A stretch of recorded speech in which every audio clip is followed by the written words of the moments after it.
देखिए हम लोग अपना लास्ट लेक्चर पे एक न्यूमेरिकल आपको दिया था मैंने होमवर्क के लिए, और उसको आपको सॉल्व करना था, ठीक है ना। तो बहुत सारे लोग सॉल्व कर लिए होंगे, जो लोग सॉल्व नहीं कर पाएंगे, ठीक ना, वो जरा मैं डेटा एक बार नोट कर देता हूँ, फिर से क्वेश्चन को आपको सॉल्व करके दिखा देता हूँ, ठीक है ना। तो क्वेश्चन में देखो आपको दे रखा था कि क्वेश्चन की लैंग्वेज पढ़ता हूँ मैं। क्वेश्चन में दे रखा था कि आपके पास, ठीक है ना, 1 मोल, ठीक ना, each of A and B, क्या है आपके पास, दो लिक्विड हैं ए और बी। क्वेश्चन में देख लेते हैं हम लोग जो डेटा दे रखा है। तो ए और बी दो लिक्विड हैं और दोनों को देखो मिक्स कर दिया गया, ठीक है ना। तो जो तुम्हारा लिक्विड ए है, जो तुम्हारा लिक्विड बी है, लिक्विड ए का जो पेपर प्रेशर है ना, वो तुम्हें दे रखा है P नॉट A = 20 टॉर, ठीक ना। यूनिट भी लिख लीजिए, टॉर में ही आंसर आएगा, ठीक है ना। और जो आपका बी दे रखा है उसका भी प्योर स्टेट का वेपर प्रेशर दे रखा है, और जो वेपर प्रेशर है वो है तुम्हारा 80 टॉर। ये चीजें आपको गिवन है, ठीक है ना। और आपको ये भी दे रखा है कि इस कंटेनर में फिलहाल 1 मोल कैपिटल ए, ठीक ना, और प्लस 1 मोल ही तुम्हारा कैपिटल बी है, ठीक है ना। तो आपसे पूछ रखा है कि कौन सा मोर वोलाटाइल है, तो यानी ये ए और बी लिक्विड वेपर के फॉर्म में गया है, पहली बात हो गई क्लियर। तो आपसे पूछ रखा है कि कौन सा ज्यादा जो है वोलाटाइल है। एक एक पार्ट में मैं करता हूँ, अच्छे से देखते रहिएगा। तो सबसे पहला पार्ट पूछ रखा है कि आपसे कौन सा ज्यादा वोलाटाइल है। तो जो ज्यादा वोलाटाइल होगा, ठीक है ना, समझ में, जिसका वोलाटाइल प्रॉपर्टी ज्यादा होने का मतलब क्या होगा कि जल्दी से वो वेपर के फॉर्म में चला जाएगा। अब जितनी जल्दी से वेपर के फॉर्म में जाएगा उतनी जल्दी कंडेंसेशन होगा, उतना ज्यादा प्रेशर देगा। तो जिसका वेपर प्रेशर ज्यादा होगा वो ज्यादा वोलाटाइल होगा। तो यानी अगर तुमसे पहले वाले में पूछ रखा है, पहले क्वेश्चन में पार्ट जो है पार्ट ए में, कौन सा ज्यादा वोलाटाइल है, तो ज्यादा वोलाटाइल लिक्विड कौन सा हो गया तुम्हारा बी। बात क्लियर हो गई, क्योंकि उसका वेपर प्रेशर ज्यादा है, ठीक ना। यहाँ चाहो लिख लो क्यों है ये, बिकॉज क्या हो गया, मोर वेपर प्रेशर, ठीक है ना। अब देखो इसके बी पॉइंट में क्या पूछ रखा है। बी पॉइंट पूछा था विच वन है ना, मोर बॉइलिंग पॉइंट। तो बॉइलिंग पॉइंट किसका ज्यादा होगा भाई, जिसका वेपर प्रेशर ज्यादा है उसका बॉइलिंग पॉइंट कम, जिसका वेपर प्रेशर कम उसका बॉइलिंग पॉइंट ज्यादा है, एक दूसरे के इनवर्सली प्रोपोर्शनल। तो तुमसे बी पार्ट पूछ रखा है, इसका बॉइलिंग पॉइंट ज्यादा होगा, तो बॉइलिंग पॉइंट ज्यादा किसका होगा, आप बोलेंगे सर लिक्विड ए का हो जाएगा, ठीक ना। अब इसके सी पार्ट में आते हैं हम लोग। सी पार्ट में क्वेश्चन था, ठीक है ना, आपको बताना था मोल fraction of A in liquid and percentage mole fraction बताना था। तो अब देखो लिक्विड में यहाँ मान लेते हैं कि जो ए का मोल फ्रैक्शन है वो XA के बराबर है, और जो लिक्विड बी है इसमें जो बी का मोल फ्रैक्शन है वो XB के बराबर है। तो अपने को मोल फ्रैक्शन ए बताना है और परसेंटेज मोल फ्रैक्शन ए बताना है। तो मोल फ्रैक्शन ए कैसे निकालेंगे, मोल ए का डिवाइडेड बाय टोटल मोल यानी Na प्लस Nb, और सॉल्व कर लिया जाए तो कितना हो गया 1/2, और परसेंटेज मोल निकालेंगे तो कितना हो जाएगा 50%। तो ये हो गया पार्ट सी का आंसर, जो कि तीनों आसान थे, ठीक है ना। अब देखते हैं हम लोग जो है फोर्थ वाले में। तो आपसे पूछ रखा था total pressure of the mixture, ठीक है ना। आपसे क्या पूछ रखा है, देखो पी टोटल, आपसे पूछ रखा है पी टोटल। तो पी टोटल आपको अच्छे से पता है किसके बराबर हो जाएगा, PA प्लस PB के बराबर, ठीक है ना। तो अब देखो जो PA की वैल्यू है वो किसके बराबर हो जाएगी, P नॉट A XA के बराबर, और जो PB की वैल्यू है वो क्या हो जाएगी, P नॉट B XB के बराबर।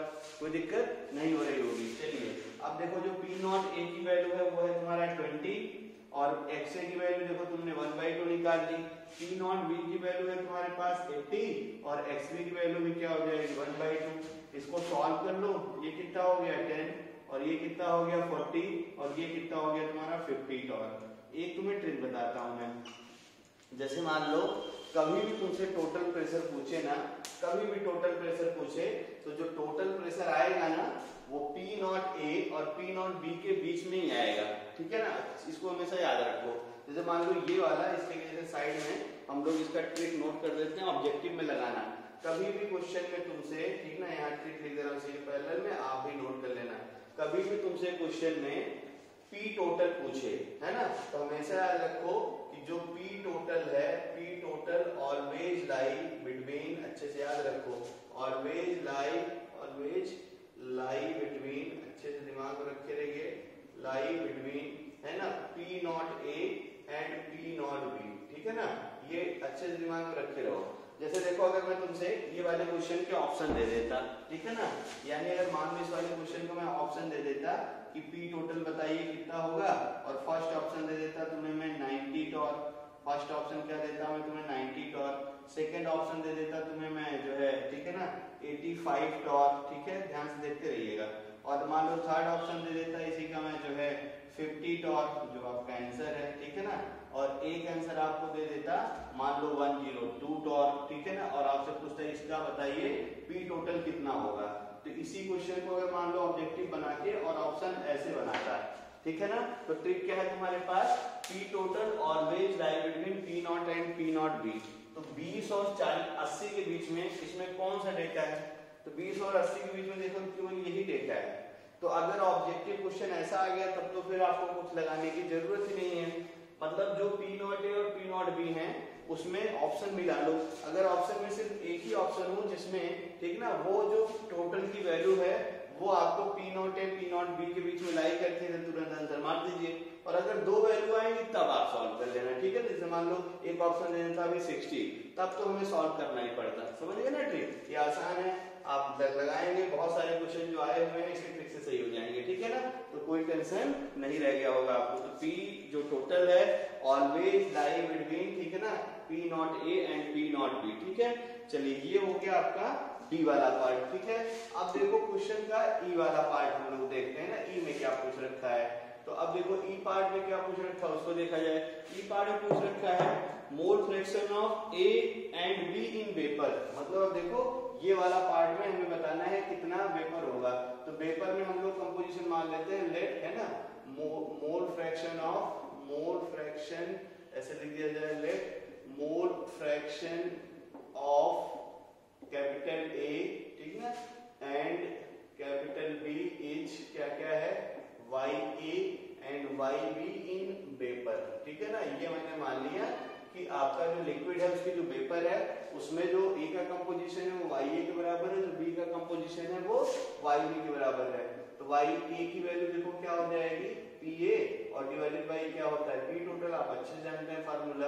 अब पी ए की वैल्यू देखो यहाँ आपने निकाली है, पी ए की वैल्यू क्या होती है, देखो पी नॉट एक्स है और किसके बराबर आई, देखो 10 के बराबर आई है, देख लीजिए यहीं से लिख लीजिए, ये देखो पीबी की वैल्यू है, तो पीए कितना हो गया 10 और पी टोटल कितना हो गया 50, कैंसिल हो गया, कितना आ गया 1.5, बात क्लियर हो गई होगी, ठीक है ना। चलिए फिर ऐसे तुमसे पूछ रखा है कि जरा वाई बी बता दीजिए, तो वाई बी देखो क्या हो गया, पीबी है ना, पहले फार्मूला लिख दिया जाए, पीबी डिवाइडेड बाई क्या हो गया पी टोटल। अब तुमने देखो पीबी निकाल लिया था, पीबी की वैल्यू किसके बराबर है 40 के बराबर है, डिवाइडेड बाई कैंसिल कर दो इसको, ठीक है ना, तो ये 4 इसको भी सॉल्व कर दिया जाए तो ये कितना हो जाएगा 0.2, ठीक है ना, और ये कितना हो जाएगा बोलो, ये 40 हो जाएगा, ये कितना हो गया 0.8। तो मोल फ्रैक्शन ए का भी आ गया और मोल फ्रैक्शन बी का भी आ गया, ठीक है ना। अच्छा आपसे जो है mole fraction in the mixture ही पूछा है, मान लो क्वेश्चन में तुमसे पूछता, मान लो ऐसे ही कि अगर परसेंटेज मोल फ्रैक्शन बताओ, ठीक है ना, तो क्या करते हैं भाई, अब परसेंटेज मोल फ्रैक्शन मुझे बताना है तो 0.2 है ना, इसको परसेंटेज में हम लोग कन्वर्ट कर लेते हैं तो कितना हो जाएगा ये 20%, और अगर परसेंटेज तुम्हारा बी पूछता लेकिन पेपर में तो ये कितना हो जाता तुम्हारा 80%, बनना रहा ना। और देखो ध्यान से, जैसे जैसे वोलेटाइल जो भी तुम्हारा ज्यादा वोलेटाइल है बी, उसका पेपर में कंपोजिशन ज्यादा आ रहा है, देखो यहाँ 80% है और ए कम वोलेटाइल इसलिए इसका कितना है 20% है। बात क्लियर है, तभी तो पहले वाले पार्ट में लिखा था आपने कि कौन सा ज्यादा वोलेटाइल है और कौन सा कम वोलेटाइल है, तो ये वाला क्वेश्चन आपको समझ में आ गया होगा। इसके अगले पार्ट में जो पूछ रहा है उसकी बात हम लोग करते हैं। इसके अगले पार्ट में बोल रहा है इफ वेपर ऑफ ना, if this vapour is condensed into another container. अब इसको थोड़ा मैं इरेज करता हूँ, अगले क्वेश्चन को पार्ट देखो ध्यान से, अगले में क्या बोल रखा है, ठीक है ना, कि अगर इस वेपर को अलग कंटेनर में कंडेंस कर दूं मैं, ध्यान से सुनिए, इसके अगले पार्ट में देखो क्या बोल रखा है कि हम लोग इस वेपर को अलग कंटेनर में कंडेंस करते हैं, तो इस वेपर को, ठीक है ना, हम लोग क्या करते हैं अलग कंटेनर में कंडेंस्ड करते हैं, ध्यान से देखते रहिए। तो ये देखो कंडेंस करके, तो कंडेंस करके देखो लिक्विड बना दिया हम लोगों ने, लिक्विड हमने बना लिया, अब ये बाहर ना जाए इसलिए क्या करना है, लिक्विड को जरा बंद कर दीजिए, इसका डिब्बा बाहर भाग जाएगा। तो ये देखो हमने क्या किया, वेपर को कंडेंस करके लिक्विड बना दिया, ठीक है, ध्यान से देखते रहना। मतलब यहाँ पे जो a का फ्रैक्शन है वो है ya और जो यहाँ पे b का फ्रैक्शन है वो क्या हो गया yb। ya भी तुमने निकाला था, आया था 0.2 और yb भी आपने निकाला था, वो कितना आया था 0.8 है ना। अब देखो p नॉट a में तो कोई चेंज नहीं है, p नॉट a कितना रहेगा 20 टॉर्क, ठीक है ना। और जो p नॉट b है ये कितना रहेगा, ये भी रहेगा तुम्हारा 80 टॉर्क, इन सब में कोई चेंज नहीं आएगा, ठीक है ना। क्वेश्चन अब पढ़ते हैं जरा। फिर तुमसे पूछ रखा है कि condense into another container mole fraction of A in liquid, है ना। अब तुमसे पूछ रखा है कि अगर इसको कंडेंस कर दिया जाए तो मोल fraction of A in liquid कितना हो जाएगा, ये तुम्हें बताना है, ठीक है ना। फिर से ये vapour condense into vapour container mole fraction of A in liquid तुम्हें बताना है, ठीक है ना। तो मोल fraction of A in liquid कितना होगा ये तुम्हें बताना है, कितना हो जाएगा। तो अब हम जो है यहाँ पे टोटल प्रेशर भी पूछ सकते हैं कि क्या हो जाएगा क्या नहीं हो जाएगा, ठीक है ना। और फिर कुछ vapour is condense into another container mole fraction of A in liquid. और फिर अगले में पूछ रखा है कि now vapour is again now, है ना, vapour of second liquid condense and further vaporise, और फिर इसको वेपोराइज करेंगे तो क्या हो जाएगा ये भी आपसे पूछ रखा है। तो अब देखो ये यहाँ वेपर था और यही वेपर यहाँ बन गया लिक्विड, यही वेपर यहाँ क्या बन गया लिक्विड। तो अब देखो आपसे अगले पार्ट में पूछ रहा था, अगला पार्ट था तुम्हारा जो भी था CD EF जो भी पार्ट रहा हो, तो वो पूछ रहा है कि जरा लिक्विड में आप बताइए a mole fraction of A in liquid. तो ये तो पहले से निकल चुका है ना। A का मोल फ्रैक्शन जो लिक्विड में है वही YA की वैल्यू और किसके बराबर है 0.2 के बराबर। चलिए ये पार्ट तो हो गया, इसमें तो बहुत आसान था, कुछ करना ही नहीं था। फिर अगले पार्ट में पूछ रखा है कि इसको फिर से वेपोराइज करिए, ठीक है ना। तो ये देखो फिर से इसको वेपोराइज करते हैं, अब फिर से वेपोराइज करते हैं तो यहाँ फिर से वेपर बनेगा। तो हम लोग अब क्या करते हैं, यहाँ पे जो वेपर में, ठीक ना, जो A का कंपोजिशन है उसको मान लेते हैं YA डैश और जो B का कंपोजिशन है उसको मान लेते हैं YB डैश, ठीक है ना। तो अब देखो YA और YB डैश की वैल्यू आपसे पूछ रखा है और शायद ये आपका G पार्ट है, ठीक है ना। तो अब देखो G पार्ट में पूछ रखा है कि YA डैश की वैल्यू बताओ कितनी हो जाएगी और YB डैश की वैल्यू कितनी हो जाएगी। तो YA डैश देखो क्या हो जाएगा, अब YA डैश तुम्हें अच्छे से पता है, YA डैश क्या हो जाएगा PA, मतलब यहाँ वाला जो आएगा PA, ठीक है ना, और डिवाइडेड बाय क्या हो जाएगा देखो P टोटल डैश। तो ऐसे ध्यान में रखते रहिएगा, ये इसको लिख देता हूँ मैं PA डैश और ये क्या हो जाएगा तुम्हारा P टोटल, ठीक है ना। और ऐसे ही एंड YB जो है ये भी क्या हो जाएगा, ये हो जाएगा PB डैश और डिवाइडेड बाय क्या हो जाएगा देखो P टोटल। फिर से एक बार इसको थोड़ा सॉल्व कर दिया जाए। तो यहाँ जो प्रेशर है A का वो किसके बराबर है PA के बराबर। अब यहाँ PA माना था तो यहाँ PA डैश मान लो, तो ये किसके बराबर हो जाएगा P नॉट A और इसका कंपोजिशन कितना हो गया YA। ऐसे ही हम लोग यहाँ पे P डैश B निकाल लेंगे तो ये क्या हो गया देखो P नॉट B और इनटू क्या हो गया देखो YB। सॉल्व कर लिया जाए इसकी वैल्यू भाई, तो P नॉट A कितना हो गया 20 और YA कितना आ गया 0.2। P नॉट B यहाँ से निकाला जाए, P डैश B निकाला जाए तो P नॉट B कितना है 80 और ये कितना हो गया 0.8। इसको थोड़ा सॉल्व कर लो, ठीक है ना। ये कितना हो जाएगा, ये हो जाएगा देखो 4.0, है ना। और ये कितना हो जाएगा तुम्हारा देखो, ये हो जाएगा 6.4। कोई दिक्कत नहीं हो रही होगी आपको। तो ये PA डैश की वैल्यू आ गई और ये तुम्हारा PB डैश की वैल्यू आ गई, ठीक है ना। P टोटल भी अपने को चाहिए, तो P टोटल जो डैश है इसको निकाल लेते हैं हम लोग यहाँ से। तो ये क्या हो गया 4 प्लस 6.4, ठीक है ना। तो ये कितना हो गया तुम्हारा, ऐड कर लो, ये कितना हो गया तुम्हारा 10.4, ठीक है ना। कोई प्रॉब्लम नहीं हो रही होनी चाहिए और समझ में भी आ रहा होगा आपको, ठीक है। तो अब इसको निकाला जाए भाई, ठीक है। तो अब P टोटल डैश यहाँ से YA निकाल लो, तो अब YA डैश की जो वैल्यू है वो कितनी हो गई, तो PA डैश कितना निकाला आपने देखो 4 और P टोटल आपने कितना निकाला है, P टोटल आपने निकाला है 10.4। P टोटल आपने कितना निकाल लिया है, P टोटल कुछ गड़बड़ हो रहा है, कुछ गड़बड़ हो रहा है और मल्टीप्लाई करो इसको कितना आ जाएगा, ये देखो ये कितना आ जाएगा तुम्हारा 0.8, ये कितना हो जाएगा तुम्हारा 64 हो जाएगा ना। ये 6.4 नहीं कितना हो जाएगा 64 हो जाएगा, ठीक है ना। ये देखो इसी के बीच में आएगा, ये P नॉट A और P नॉट B के बीच में ही आएगा। देखो ये 4 ये हो गया और ये कितना हो गया तुम्हारा 64 और 0 भी था ना, तो पॉइंट यहाँ लगेगा, ये गड़बड़ हो रहा था। तो P टोटल कितना आ गया देखो 68 और है ना, कैलकुलेशन थोड़ा ध्यान में रखे जा करिए। तो P टोटल की वैल्यू कितनी आ गई देखो 68 और P टोटल कितना आ गया 68 और ऐसे ही तुम्हारा YB डैश पूछ रहा है आपसे, तो YB डैश यानी कितना हो गया 64 और डिवाइडेड बाई 68, ठीक है ना। तो ये भी आपको अच्छे से समझ में आ गया होगा, ठीक है ना। तो YA डैश कितना होगा, YB डैश कितना होगा, ये भी आपने निकाल लिया। फिर आपसे बोल रखा है now vapour of second is condensed, है ना।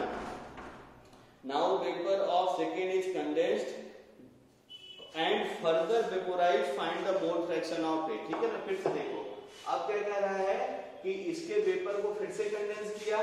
ध्यान से बस क्वेश्चन की देखो लैंग्वेज पकड़ते रहो, अब तो आई होप कर लेंगे आप। अब कह रहा है कि इसके वेपर को फिर से कंडेंस करो, तो अलग डायग्राम यहाँ बनाता हूँ मैं। इसके वेपर को अब मैं लिखूंगा नहीं, बाकी आप घर पे करना।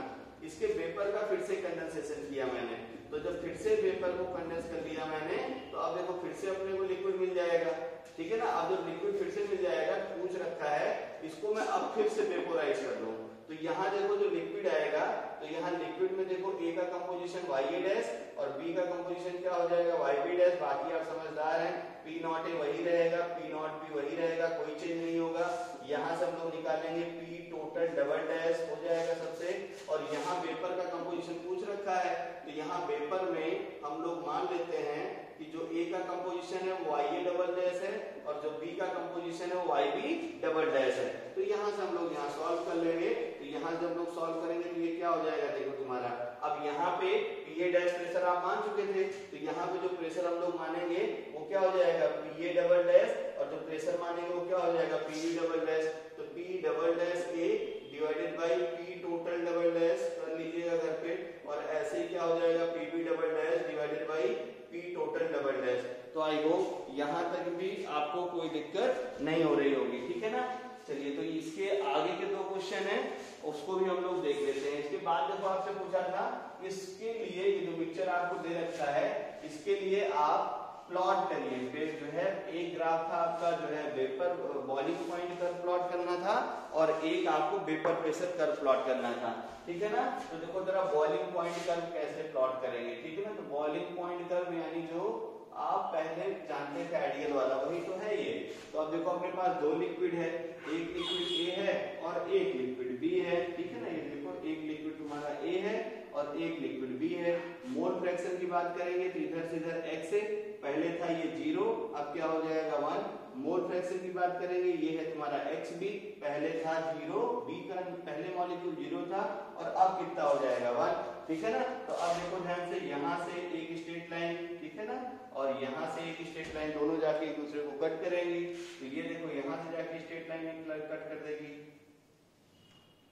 ठीक है ना। तो ये देखो ध्यान से ये क्या हो गया तुम्हारा P नॉट B हो गया, ठीक है ना, उल्टा मैंने लिख दिया।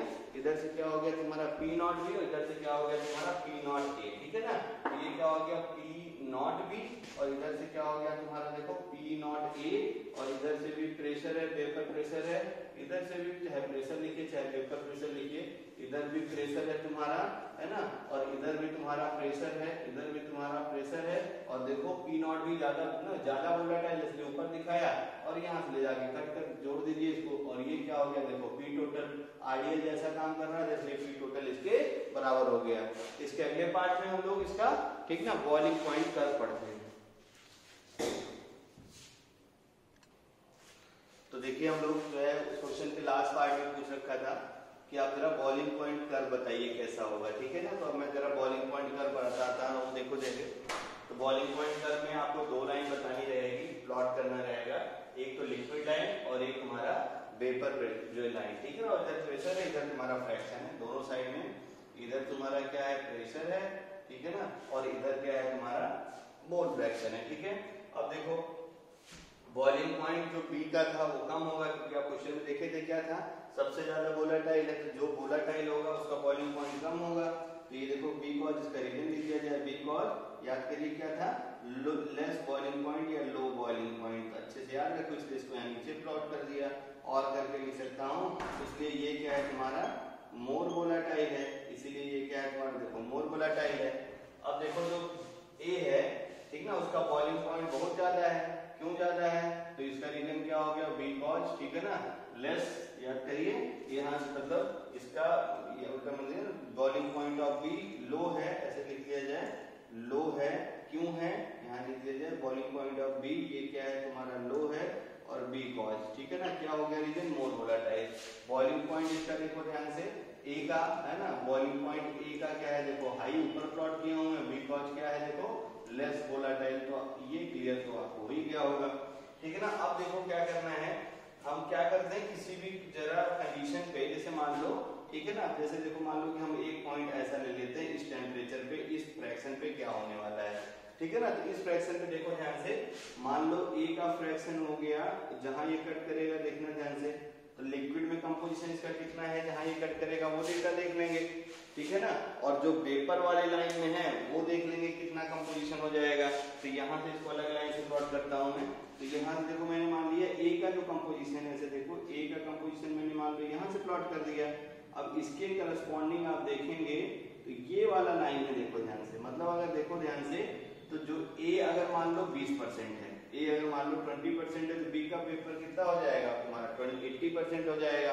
तो मतलब कहने का यही है कि जैसे जैसे ए कम होता जाए, मतलब जैसे जैसे आप फ्रैक्शन देखिए, फ्रैक्शन में क्या था, बी का जो है वेपर में कंपोजिशन ज्यादा था, बी का लिक्विड में कंपोजिशन ज्यादा था, देखा ही था आपने शायद, ठीक है ना। तो ये अच्छे से दिमाग में रख के रहिएगा। जैसे मान लो किसी भी परसेंटेज के लिए तुमसे पूछे, जैसे मान लो तुमसे बोले कि मान लो यहाँ पे x परसेंटेज के लिए यहाँ पे हम लोग प्लॉटेड कर दें एक लाइन, मान लो यहाँ पे मैं बोलूँ कि ये जो a है कैपिटल A, ये मान लो मैं तुम्हें दे दूं कि x परसेंटेज है, तो बताइए जरा वेपर में कंपोजिशन इसका कितना होगा। तो क्या करेंगे, यहाँ से वेपर लाइन की तरफ एक पैरेलल लाइन ड्रॉ कर देना, ठीक है ना। ये जहाँ कट करेगा वहां उतना ये x हो गया, तो ये 100 माइनस x हो जाएगा, बात क्लियर हुई। तो यही है तुम्हारा जो आपको वेपर लाइन को बताता रहता है, ठीक है ना। तो ये हो गया बॉइलिंग पॉइंट का, जो आपको बहुत अच्छे से क्लियर हो गया होगा, ठीक है। चलिए एक क्वेश्चन और है आपके पास, है ना, वीडियो को थोड़ा रोक के इस क्वेश्चन को सॉल्व करिए, नहीं तो मैं तो सॉल्व करूंगा ही।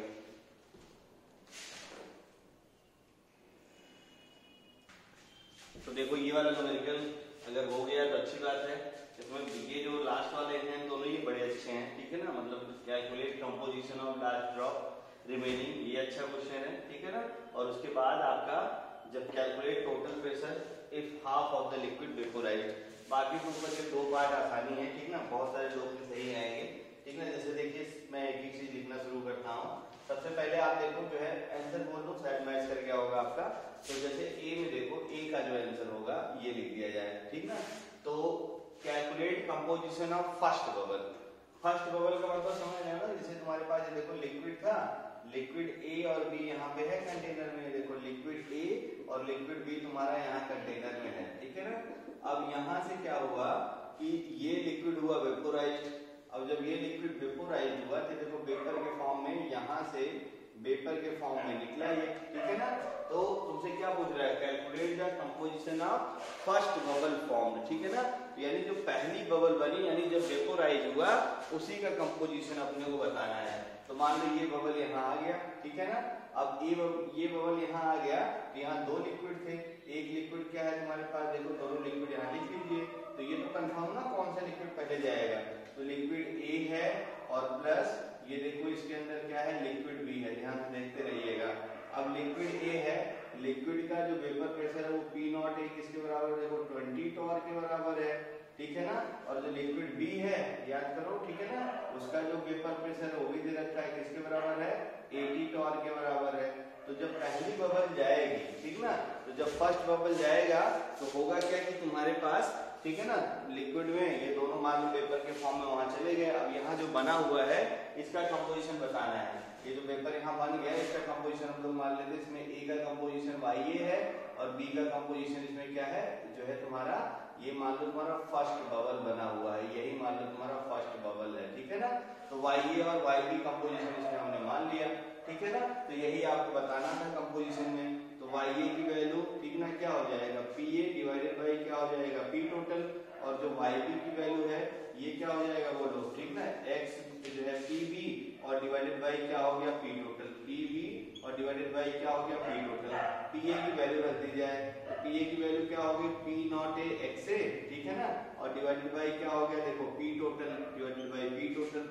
YB की वैल्यू रख दी जाए तो ये क्या हो गया देखो P नॉट B और क्या हो गया XB डिवाइडेड बाई क्या हो गया P टोटल, कोई समस्या नहीं हो रही होगी। तो अब देखो मुझे क्या चाहिए, ठीक ना, अब क्वेश्चन में देखो 1 मोल ऑफ ईच है ना, तो 1 मोल ऑफ ईच होने का मतलब क्या हो गया कि मोल फ्रैक्शन जो A का है वो कितना है 1/2, मोल फ्रैक्शन बी का है वो भी कितना हो जाएगा 1/2। तो पी टोटल तो यहाँ से मिल गया, तो यहाँ से पी टोटल या जिसको आप पीटी बोल रहे हैं वो देखो क्या हो जाएगा तुम्हारा पीए प्लस पीबी के बराबर। कोई दिक्कत नहीं होगी, सॉल्व कर लिए होंगे आप। मैं डायरेक्ट आंसर लिखता हूँ। तो YA की वैल्यू आ जाएगी 0.2, ठीक है ना, मतलब फर्स्ट बबल में जो कंपोजिशन है वो हो जाएगा 0.2 A का और 0.8 B का, ठीक है ना। तो ये वाला पार्ट आपका मैच कर गया होगा, ठीक है। फिर इसके बाद पूछ रखा आपसे total pressure of the mixture, मतलब ये टोटल प्रेशर है यहाँ वाले मिक्सचर का, तो ये भी तुमने सॉल्व कर लिया है। तो टोटल प्रेशर ऑफ मिक्सचर आया है तुम्हारा, ठीक है ना। टोटल प्रेशर ऑफ मिक्सचर मतलब मिक्सचर समझ रहे हो ना, मतलब ये जो वेपर बना हुआ है इसका प्रेशर पूछ रखा है। टोटल प्रेशर ऑफ मिक्सचर या मिक्सचर विद इन ब्रैकेट में मिक्सचर ऑफ फर्स्ट बबल ऐसा लिख लो, मिक्सचर ऑफ फर्स्ट बबल, ठीक है ना। तो जो फर्स्ट बबल है उसका कितना प्रेशर होगा ये बताना है। तो अगर हमें, ठीक ना, बी वाले पार्ट को करना है, मतलब हमें पी टोटल डैश बताना है।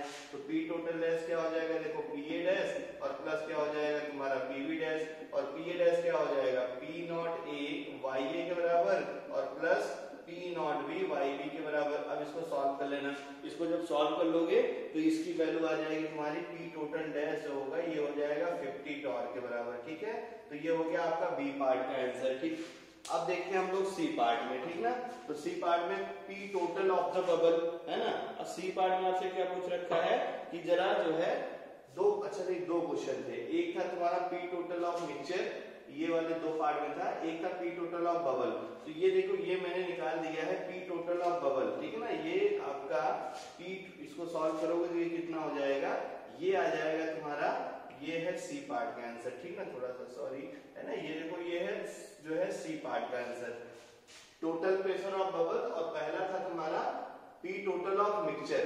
तो पी टोटल मिक्सचर आपने देखो सॉल्व कर लिया है। कहाँ सॉल्व कर लिया आपने, ये देखो पी टोटल मिक्सचर यही वाला है ना। तो मिक्सचर का कितना होगा पी टोटल, ये भी आपने सॉल्व कर लिया है। और ये आपको सॉल्व करेंगे तो ये मिल जाएगा बी का आंसर कितना हो जाएगा 50, यानी 20 और जो है 80 के बीच में आना चाहिए।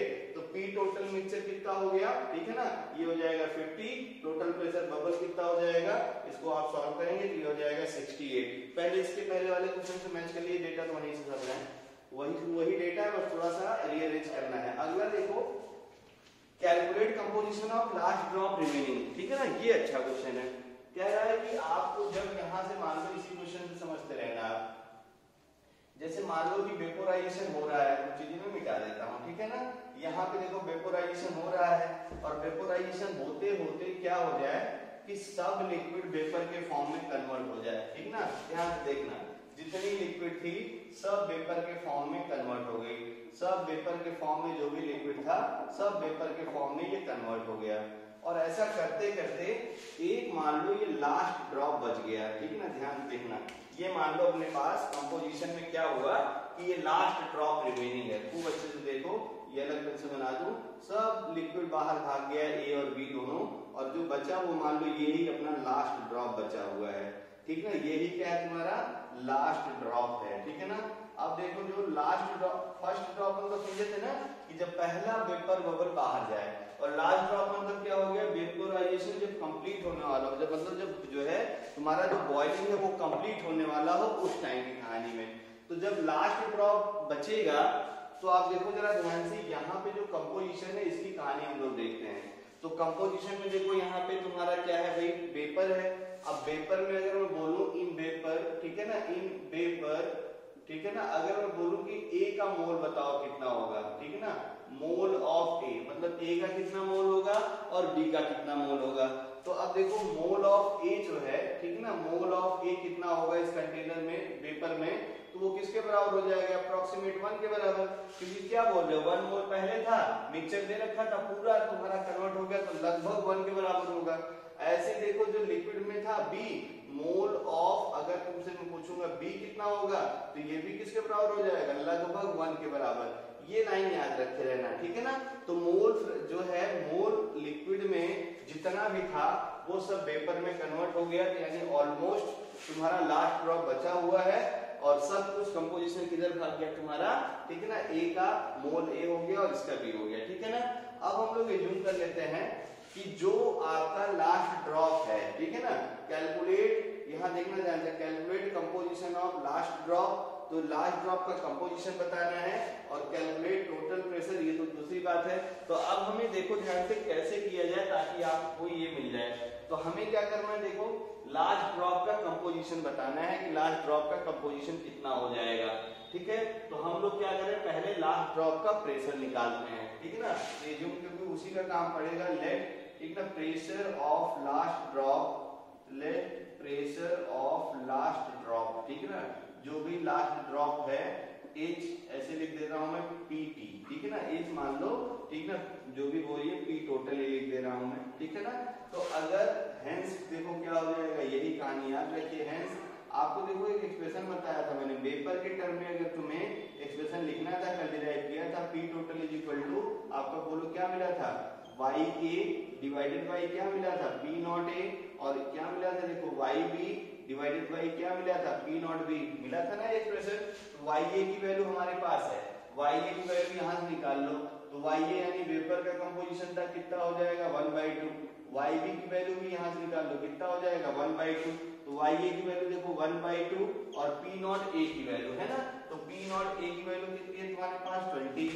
अब देखो YB की वैल्यू क्या है 1/2 और P नॉट B की वैल्यू क्या है तुम्हारे पास 80। तो ये क्या हो गया 1 डिवाइडेड बाई 40 और प्लस 1 डिवाइडेड बाई 160। सॉल्व कर लेंगे, रिवर्स कर लीजिएगा, तो जो P टोटल आएगा लास्ट ड्रॉप का यानी प्रेशर ऑफ लास्ट ड्रॉप, इसको आप सॉल्व कर लीजिएगा।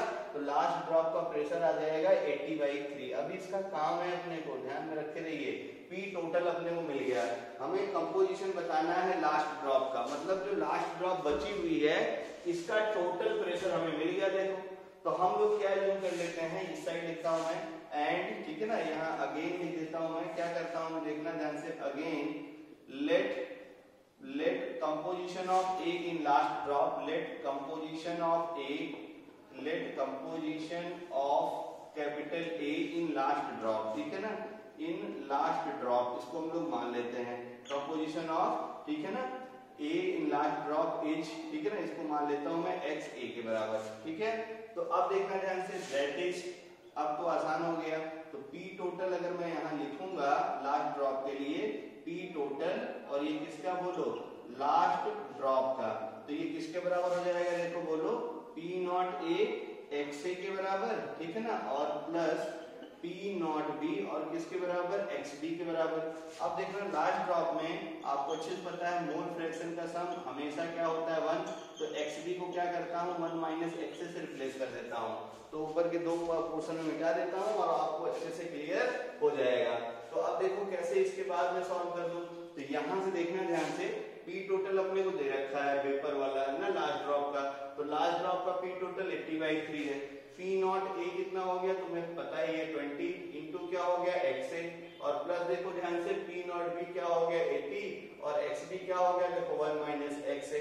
कोई दिक्कत यहाँ तक नहीं हो रही होगी। अब इसको जब आप सॉल्व करेंगे अच्छे से सॉल्व कर लीजिएगा, तो लास्ट ड्रॉप में जो A का कंपोजिशन है वो आ जाएगा 0.8 और जो B का कंपोजिशन है वो आ जाएगा 0.2। देखो जरा ध्यान से, लास्ट ड्रॉप में क्या हुआ, जो वोलेटाइल था वो पूरा वोलेटाइल के फॉर्म में बाहर चला गया, तो B कम बचा हुआ है, A अब ज्यादा बचा हुआ है। क्यों?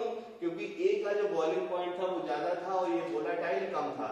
बात समझ में आई? तो वेपर में अगर देखोगे तो वेपर में कंपोजिशन किसका ज्यादा होगा, B का, लेकिन लिक्विड में कंपोजिशन किसका ज्यादा होगा, A का।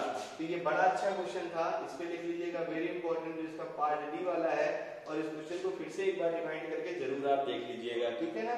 इसके बाद है कैलकुलेट टोटल प्रेशर, ठीक ना। इफ क्या बोल रखा है देखो, if half of liquid is vaporised, तो इसको भी हम लोग करते हैं इसके अगले सेक्शन में। तो देखो इसके लास्ट पार्ट में क्या था, तुम्हें लास्ट पार्ट में दे रखा है अगर 50% वेपोराइज्ड हो जाए तब बताइए। तो इनिशियली देखो आपको देखो 1 मोल A 1 मोल B था, यानी टोटल मिक्सचर कितना था 2 मोल। अब इस 2 मोल में आपको अच्छे से पता है कि 1 मोल कैपिटल A है, ठीक ना, और 1 मोल ही तुम्हारा कैपिटल B है। अब क्या कह रहा है कि जब ये वेपर के फॉर्म में कन्वर्ट हो जाए और 50% वेपोराइजेशन हो जाए, मतलब क्या है, जो लिक्विड है, ठीक ना, उसका 50% वेपर में कन्वर्ट हो जाए, तब उस कंडीशन में आपको बताना है कि अब बताइए जब 50% कन्वर्जन हो जाए तो क्वेश्चन पूछ रखा है कैलकुलेट द टोटल प्रेशर, यानी तब तुम्हें बताना है टोटल प्रेशर कितना हो जाएगा जब 50% लिक्विड में कन्वर्ट हो जाए तब।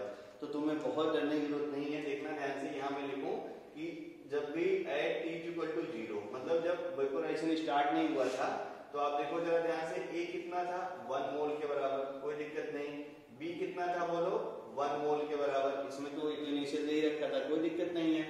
अब हम लोग देखो जब 50% वेपोराइज हो जाता है तो हम लोग एज्यूम कर देते हैं 50% वेपोराइजेशन में, ठीक ना, लेट जब वेपोराइजेशन होता है let mole of capital A = X, ठीक है ना।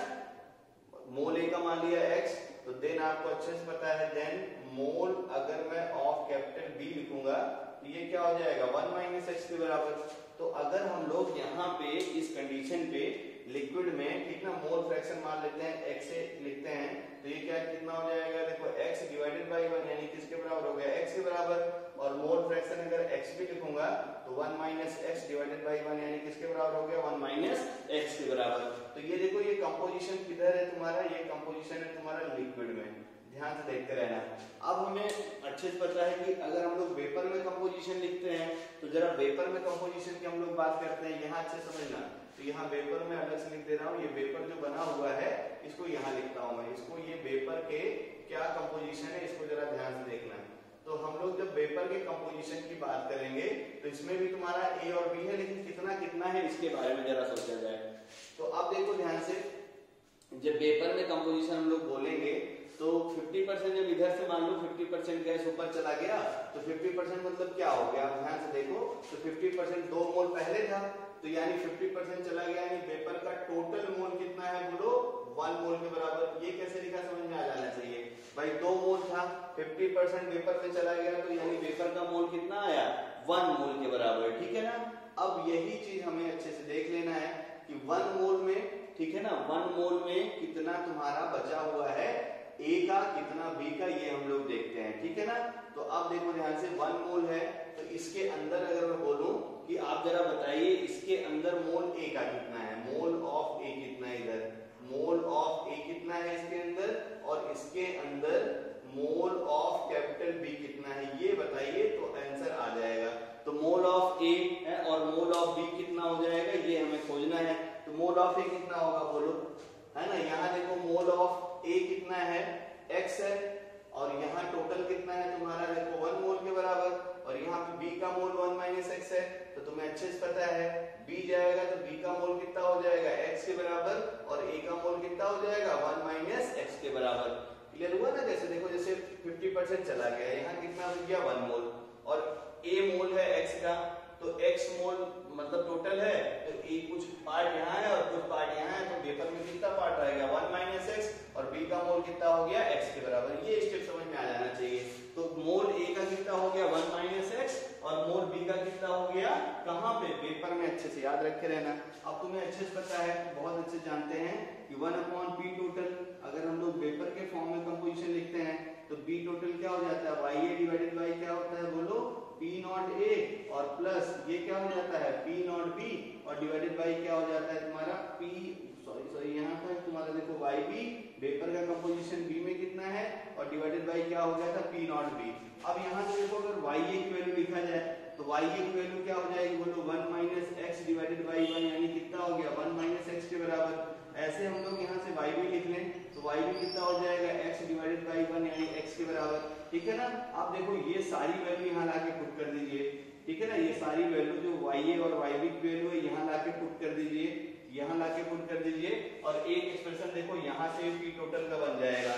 तो यहाँ से जब आप P टोटल निकालेंगे इसको लिख लिया जाए, तो ये देखो P टोटल यहाँ का कितना हो जाएगा, यहाँ से हो जाएगा देखो P0A, है ना, P0A XA के बराबर, और प्लस ये क्या हो जाएगा P0B XB के बराबर, ठीक है ना। और XB को XA से रिप्लेस कर देना। यहाँ से देखना ध्यान से, हम लोग अच्छा X के टर्म में है तो कोई दिक्कत नहीं है। तो P0A साइड 20 दे रखा था, मोल फ्रैक्शन X माना आपने, प्लस P0B दे रखा था 80, और इसका मोल फ्रैक्शन कितना आया 1 - X के बराबर, और ये है तुम्हारे पास P टोटल, ठीक है ना। और ये हो गया इक्वेशन नंबर 1, इसको मान लेता हूं मैं इक्वेशन नंबर 1, ठीक है ना। अब इधर जरा सॉल्व कर लेते हैं इस वाले एक्सप्रेशन को। तो यहाँ से देखो क्या हो जाएगा 1/p टोटल और देखो ya की वैल्यू क्या निकाला आपने 1 - x divided by P not a कितना है 20 और ये देखो क्या हो जाएगा yb कितना है x डिवाइडेड बाई कितना हो जाएगा 80। ठीक है ना, तो अब यहाँ से एक्सप्रेशन बनेगा 80 1 - x और प्लस क्या हो जाएगा 20x डिवाइडेड बाई कितना हो जाएगा 20 × 80 और ये क्या हो गया तुम्हारा 1/p टोटल। अच्छा क्वेश्चन था ये।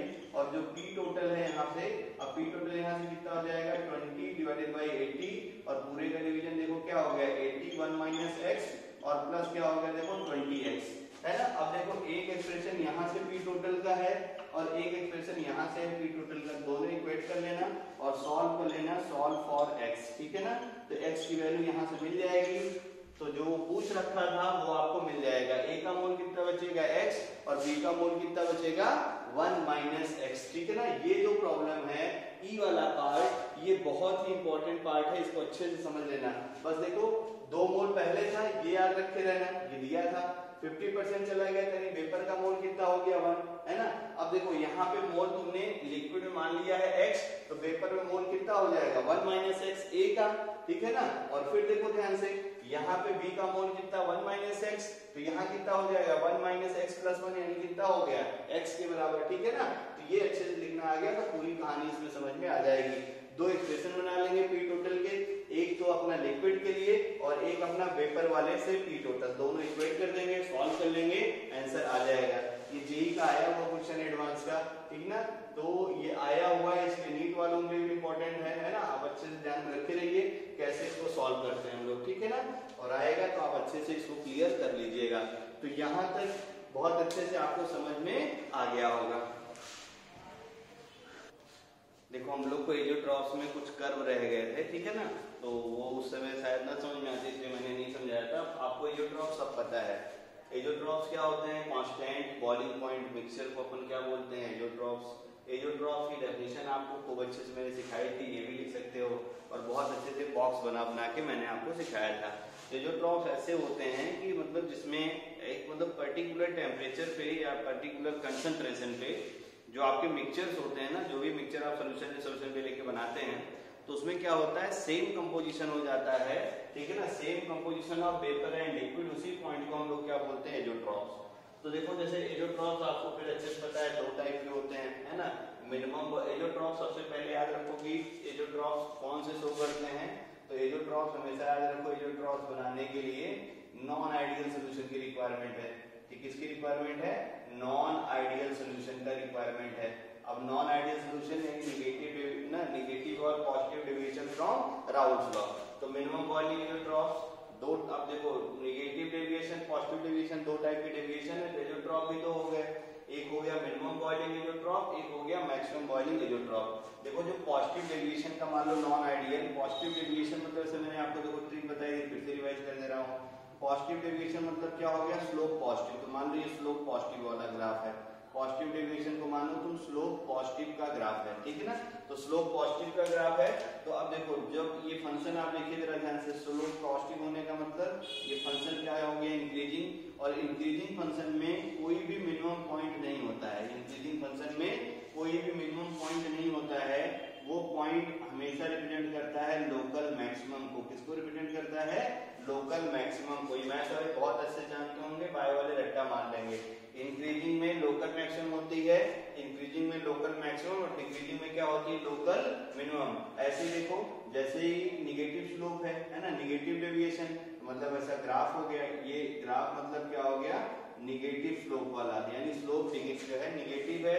निगेटिव मतलब क्या हो गया कि डिक्रीजिंग फंक्शन का ग्राफ हो गया, और डिक्रीजिंग फंक्शन में कोई भी मैक्सिमम पॉइंट नहीं होता है, हर पॉइंट लोकल मैक्सिमम होता है। हर पॉइंट क्या होता है, लोकल मैक्सिमम होता है। बस इसी से याद रखो, निगेटिव डेविएशन वाला maximum boiling azeotrope, positive deviation वाला, ठीक है ना, पॉजिटिव डेविएशन वाला यहाँ मैंने दिया था, पॉजिटिव डेविएशन वाला क्या होता है मिनिमम बॉइलिंग एजियोट्रॉप, ठीक है ना। तो पॉजिटिव वाला मिनिमम बॉइलिंग, निगेटिव वाला जो है निगेटिव वाला मैक्सिमम बॉइलिंग एजियोट्रॉप बनाएगा। अब देखो मिनिमम बॉइलिंग एजियोट्रॉप तुमने अभी देखा, मिनिमम बॉइलिंग एजियोट्रॉप कौन बनाएगा, लोकल मिनिमम वाला, यानी positive deviation from Raoult's law. तो आपको मैंने इसके दो कर्व पढ़ाए थे, याद हो, एक तो वेपर प्रेशर कर्व था, तो वेपर प्रेशर कर्व आपको याद होगा, याद करिए, ऐसे ऐसे ग्राफ प्लॉट किया था, ठीक ना, दिमाग में आ रहा है ना। इधर से क्या था तुम्हारा PA, इधर से क्या था तुम्हारा P टोटल, ये था PB, ये था A, ये था B, ये था तुम्हारा PB, है ना, ये था तुम्हारा PA, ये था तुम्हारा PB, और ये था तुम्हारा P टोटल। ये तो था आइडियल के लिए, और नॉन आइडियल के लिए क्या किया था, पॉजिटिव डेविएशन के लिए क्या किया था, याद करिए। तो पॉजिटिव डेविएशन जो होता था, ठीक है ना, तो देखो क्या किया था आपने, ऐसे ऐसे लाइनें ऊपर प्लॉट कर दी थी, याद है आप, क्यों ऐसा, क्योंकि पॉजिटिव डेविएशन से क्या होता था आपको अच्छे से पता होगा, है ना। ये देखो सब ऊपर ऊपर, यानी वेपोराइजेशन इसका बढ़ जाएगा, बॉइलिंग पॉइंट घट जाएगा। तो ये कर्व पहले भी आप प्लॉट किए थे, इसलिए मैंने इसको नहीं लिखा था, ठीक है ना। चलिए इधर आते हैं हम लोग। अब हमें ये जो है बॉइलिंग पॉइंट कर्व देखना है, तो एजोट्रॉप्स के लिए बॉइलिंग पॉइंट कर्व देखना है, तो पहले मैंने लिक्विड लाइन प्लॉट कर दी, ठीक है ना। अब जब लिक्विड लाइन प्लॉट कर दी मैंने, लिक्विड लाइन प्लॉट कर दिया, तो देखो ध्यान से, यहाँ जो पॉइंट है बॉइलिंग पॉइंट कर्व है, तो देखो मान लो हमने ज्यूम कर लिया था कि बॉइलिंग पॉइंट जो B है वो बहुत कम है, तो बॉइलिंग पॉइंट B हो गया। यहाँ देखो बॉइलिंग पॉइंट A हो गया, क्योंकि इसका बॉइलिंग पॉइंट बहुत ज्यादा है। तो जब हम लोग ग्राफ प्लॉट करते हैं, तो ग्राफ को चाहिए, प्रैक्टिकल ग्राफ है तो आपको डेटा की इतनी रिक्वायरमेंट नहीं है, बस इसको अच्छे से ग्राफ याद रखे रहना है। तो ये बॉइलिंग पॉइंट कर्व है, ठीक ना, मिनिमम बॉइलिंग एजोट्रॉप्स के लिए, यानी पॉजिटिव डेविएशन के लिए। इसी को टेम्परेचर और वेपर प्रेशर कर्व भी बोलते हैं, ठीक है। इसी को बॉइलिंग पॉइंट कर्व को क्या बोलते हैं, temperature and vapour composition curve या वेपर प्रेशर का जो है कर्व, ठीक है। तो इसमें कोई डरने की जरूरत नहीं है। तो मैं एक पॉइंट पे मैं करके समझा दूं। जैसे देखो हम लोग बात करते हैं, ठीक ना, यहाँ मान लो इस वाले पॉइंट पे हम लोग बात करें, ठीक है ना, मान लो हाँ यहाँ पे ये तुम्हारा लिक्विड लाइन है, यहाँ पे पहले ऐसे ड्रॉ कर दूं समझाने के लिए, ग्राफ यही है, तो हमने मान लो लिक्विड लाइन ड्रॉ कर दी। अब मुझे इसके करस्पॉन्डिंग देखो वेपर देखना है, इसके करस्पॉन्डिंग हम लोग वेपर लाइन पे जाएंगे, है ना। ये मान लो तुम्हारा लिक्विड लाइन था, अब ये मान लो तुम्हारा यहाँ से लिक्विड लाइन यहाँ पे गई, ये ऊपर वाला वेपर वाला लाइन है, तो हम लोग यहाँ से देखेंगे कि वेपर कहाँ जाके कट करेगा। तो ये देखो क्या होगा, यहाँ ले जाके लगभग कट कर देगा। फिर मान लो यहाँ चेक करेंगे, ये लिक्विड लाइन हुई, फिर इसके पैरेलल में डाल के देखेंगे, ठीक है ना, कहाँ कट करेगा, देखो यहाँ कट करेगा, ये उल्टा हो गया, यहाँ लिक्विड लाइन थी, इसके पैरेलल में हम लोग देखेंगे वेपर लाइन को कहाँ कट करेगा। क्लियर हुआ, थोड़ा दूर दिखाता हूँ ज्यादा अच्छा रहेगा। जैसे मान लो ये लिक्विड लाइन थी, ये मान लो तुम्हारा लिक्विड लाइन है, ठीक है ना। अब हमें क्या देखना है कि वेपर का कितना कंपोजिशन है, तो मैंने बताया था यहाँ से पैरेलल लाइन ड्रॉ कर दो, जहां ये कट करेगा वेपर को, इसी के देख लेंगे, इसी के करस्पॉन्डिंग जो वेपर प्रेशर होगा वो तुम्हारा वेपर का कर्व हो जाएगा, ठीक है। तो ये आपको बहुत अच्छे से क्लियर हो गया होगा। तो अगला देखो मैक्सिमम बॉइलिंग एजोट्रॉप्स के लिए ग्राफ प्लॉट कर लेते हैं हम लोग। तो मैक्सिमम बॉइलिंग एजोट्रॉप यानी नेगेटिव डेविएशन, तो वेपर कंपोजिशन ग्राफ मुझसे पूछे तो कोई प्रॉब्लम नहीं है, ये देखो ऐसा ऐसा सब नीचे आ जाएगा, है ना, ये हो गया। ये देखो PB का भी ग्राफ नीचे चला गया, ये देखो A का भी वेपर वाला है ना, वेपोराइजेशन घट जाएगा, बॉइलिंग पॉइंट बढ़ जाएगा। अब देखो इसका बॉइलिंग पॉइंट कर्व देखते हैं हम लोग। तो फिर देखो लिक्विड लाइन ऊपर, वेपर लाइन ऊपर और लिक्विड लाइन नीचे, ठीक है ना। अब दोनों में डिफरेंस देखना ध्यान से। Maximum boiling minimum boiling azeotrope में क्या था, देखो ये वाला रीजन पहले मिला था और ये वाला रीजन बाद में मिला था। यहाँ क्या हुआ, देखो बड़ा वाला रीजन पहले और बाद वाला रीजन, छोटा वाला रीजन बाद में है, ठीक है ना। तो ये दोनों में डिफरेंस रहता है। अब यहाँ पे देखो ध्यान से, ये वाला जो पॉइंट है, यही वाला पॉइंट क्या रिप्रेजेंट कर रहा है, एजोट्रॉप। भाई जहाँ पे सेम कंपोजिशन होगा वेपर और लिक्विड का, इसी को हम लोग क्या बोलेंगे, एजोट्रॉप, ठीक है ना। इसी को हम लोग क्या बोलते हैं, एजोट्रॉप, ठीक है ना। अब मान लो कि ये वाले रीजन को 1 मान लिया जाए और ये वाले रीजन को 2 मान लिया जाए, ठीक है ना। तो ये देखो फर्स्ट रीजन बड़ा है और सेकंड रीजन छोटा है, तो ऐसे दिमाग में छापे रहिए, आपको उससे क्वेश्चन आएगा तो ये ग्राफ पूछेगा डायरेक्टली और ग्राफ को आप इजीली प्लॉट कर लेंगे, ठीक है ना। इसके अगले पार्ट में हम लोग थोड़ा इन दोनों ग्राफ को कंपेयर कर देते हैं तो और अच्छी बात रहेगी।